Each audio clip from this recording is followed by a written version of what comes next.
अगर कोई दवाई किसी बीमारी को ठीक नहीं कर पा रही है तो उस दवाई को बदल देना चाहिए।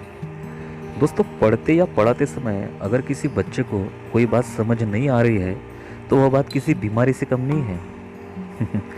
नमस्ते, आप सभी का फिर एक बार मेरी टीएम सर क्लास में स्वागत है। दोस्तों, आज हम बात करेंगे सब्ट्रैक्शन के बारे में।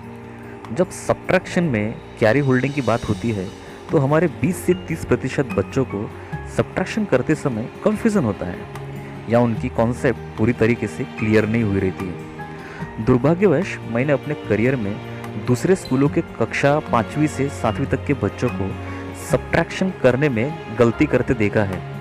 मैंने महसूस किया कि इतने साल हो गए अब तक उनकी सब्ट्रैक्शन की कॉन्सेप्ट क्लियर नहीं हुई है, जो कि यह कॉन्सेप्ट मेरे लिहाज से कम KG2 की उम्र के बच्चों में ही हो जाना चाहिए। अगर मैं गलत नहीं हूँ तो आप सभी जानते हो कि मैंने जो बात कही है वो कोई फसाना नहीं है, वो केवल हकीकत है। सवाल ये नहीं है कि टीचर्स बच्चों को कंसेप्ट क्लियर कराते नहीं हैं। सवाल ये है कि जिन तरीके से वो कंसेप्ट क्लियर करने की कोशिश करते हैं वह तरीके उन दवाइयों की तरह है जिनकी एक्सपायरी डेट खत्म हो चुकी है। मेरा मानना है कि आप किसी भी सब्जेक्ट की किसी भी कॉन्सेप्ट को क्लियर करें, ध्यान रहे कि जो तरीके, जो टीचिंग एक्सपीरियंसेस आप चुनते हैं, जिन्हें आप यूज़ करते हैं, they all must be associated with the practical life, otherwise they will not work on mind for longer time.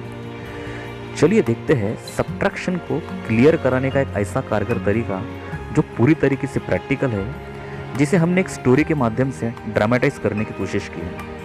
So let's start. दोस्तों, एक गांव में 3 दोस्त रहते हैं जिनके घर एक कतार में क्रम से लगकर होते हैं।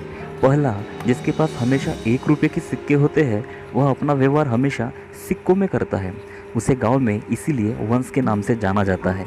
ठीक उसके बाद दूसरे का घर होता है जो अपना व्यवहार हमेशा सिर्फ 10 रुपये के नोटों में ही करता है, इसलिए गाँव वाले उसे टेंस के नाम से पुकारते हैं। ठीक उसके घर के बाद जो लड़का रहता है उसके पास केवल 100 के नोट्स रहते हैं जिनमें वह अपना व्यवहार करता है, इसीलिए उसका नाम हंड्रेड्स गिरता है। अब तक आप समझ गए होंगे कि तीनों दोस्त अपनी अलग अलग पहचान रखते हैं जिन्हें हम प्लेस वैल्यू के नाम से जानते हैं, और वे तीनों अपने अपने पास के पैसों से ही व्यवहार करते हैं जिनमें वे व्यवहार करना पसंद करते हैं। लेकिन जब उन्हें आपस में व्यवहार करना होता है तब उन्हें बाजू वाले काका के घर जाना पड़ता है, जहाँ वे अपने व्यवहार के नोट या सिक्के चेंज करने जाते हैं, जिन्हें हम चिल्लर काका के नाम से जानते हैं।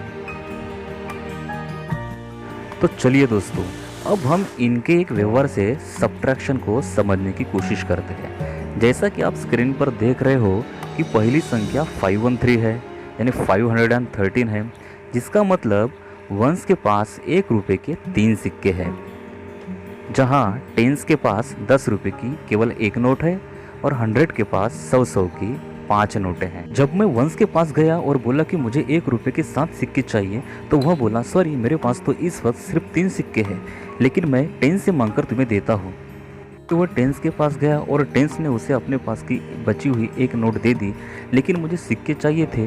तो वंश काका के पास चला गया और उस 10 रुपये के नोट में 10 सिक्के लाए, और उसके पास अभी पहले के 3 और अब के 10, ऐसे कुल 13 सिक्के हो गए। इस बार मुझे टेंस से 10-10 रुपये के कुल 9 नोटें चाहिए थी, लेकिन टेंस बोला, अरे मैं तो खाली हो गया हूँ, जो 1 बची थी वो सुबह मैंने वंश को दे दी, पर तुम चिंता ना करो, मैं 100 से मांगकर तुम्हारी ज़रूरत पूरी करता हूँ। 100 अपने पास की 100 की 1 नोट टेंस को दे देता है और उसके पास अब 4 नोटें बच जाती है। इधर टेंस ने मुझे 10-10 की 9 नोटें देनी थी, तो वह 100 की नोट में 10-10 की 10 नोटें चेंज कर लाता है, जिससे मेरी ज़रूरत पूरी हो सकती थी।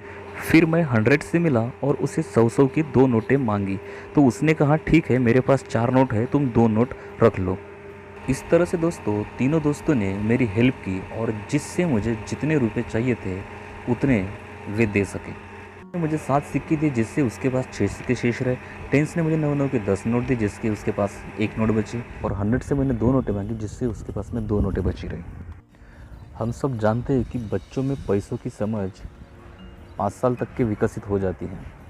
तो इस तरीके से दोस्तों किसी भी सब्जेक्ट की किसी भी कॉन्सेप्ट को अगर हमें एग्जाम्पलीफाई करना है तो जितना आप उसे प्रैक्टिकली कर पाओगे उससे उसका इम्पैक्ट ज़्यादा बढ़ जाता है। और इस तरीके से हम बच्चों के मन में किसी भी कॉन्सेप्ट को परमानेंटली फीडअप कर सकते हैं। इस वीडियो में दोस्तों इतना ही।